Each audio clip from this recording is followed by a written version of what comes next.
This poem is called Embers. It's set in Italy, and it explores a relationship that is in trouble.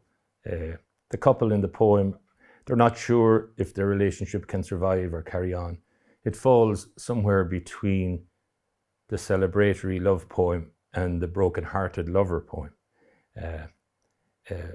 Here, everything is in the balance as the tour Italy and the ancient ruins. This poem won the Brenda Kennelly Award back in, I think, 2005, 2006, which was set up to commemorate his, or to celebrate, or not to celebrate, but to mark his retirement from Trinity. Embers. When Apollo ordered Mithras to sacrifice a bull, he carried out the task unwillingly. Mosaics depict his face averted. As the bull died, the animal became the moon. Mithras' mantle, the starry sky. From the bull's blood, the first corn sprouted, the first purple grapes. Every other thing sprang from his seed, except the scorpion. The scorpion drinks seed and blood. Their days are passed in silences or set pieces, coming and going, holding out as best they can, retreating into props and costumes and south-facing rooms, ignoring the fact that no one ever calls. And they still make love, more in hope than passion. Like two castaways, keeping the signal fire burning on the off chance, taking turns to fan the embers, to straighten the help sign built with white stones along their beach. Each night the great breakers roll in to wipe away the footprints, now his, now hers. The old cartographers were right. It is possible to drop off the edge of the world, and monsters of the deep exist exactly where the ancient charts placed them.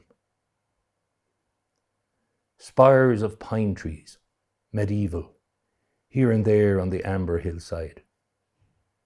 Silence not yet shattered by traffic on the Strada Aurelia. She sleeps little in this high-ceilinged room, her fears rustling like night creatures in the wood, the air already dry as dead leaves. Yesterday, a man in the gift shop smiled, but it was not a stranger's smile she wanted. No, not his, not his. A great bird, a hawk maybe, rises broad-winged and circles, circles. White petals curl on the veranda, pearl shells loose from the patterned wall. On the bedside near his sleeping head, the door sign in bold lettering, "Do not disturb." Where the ancient river winds through the scorched earth of Campania, it's hard to know east from west. A lizard, throat pulsing in the heat, clings to a rock, waits, listens, then slithers for his dusty crevice. She remains in the piazza while he climbs the stairs to the basilica's great dome. Higher, higher, slowly winding, a hymn, a chant.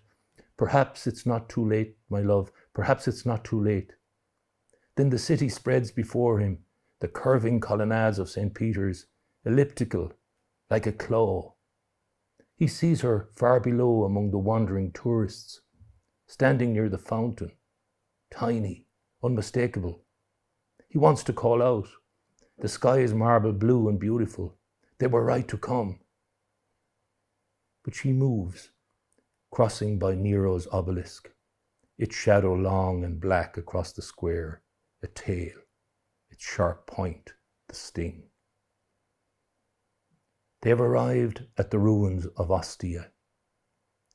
He thumbs the guidebook in the shade, cap pulled low against the blaze of white sunlight. She prowls the edges, making her own way through empty courtyards, the tilt and stagger of columns, to the still of an amphitheatre where she sits, knees drawn up, watching 3 wild cats move away over the steps like wishes softly rebuffed. In the cool of Mitra's temple, they share casarecchio bread and Chianti, splashing wine into plastic cups, red droplets falling on the mosaic floor, on the scorpion and across the bull, his neck stretched for the blade. By the Via Ostiense they sit apart in deepening shadow. Down this ancient road an empire marched. No clang of legions now, no throb of seed and blood, just the dry crackle of their plastic cups. Then faint through the ages and the gathering twilight, drawn perhaps by their dismay, their defeat, came faded sounds, a woman sobbing, a door being nailed and shuttered, the last bundled cart creaking up the road for Rome.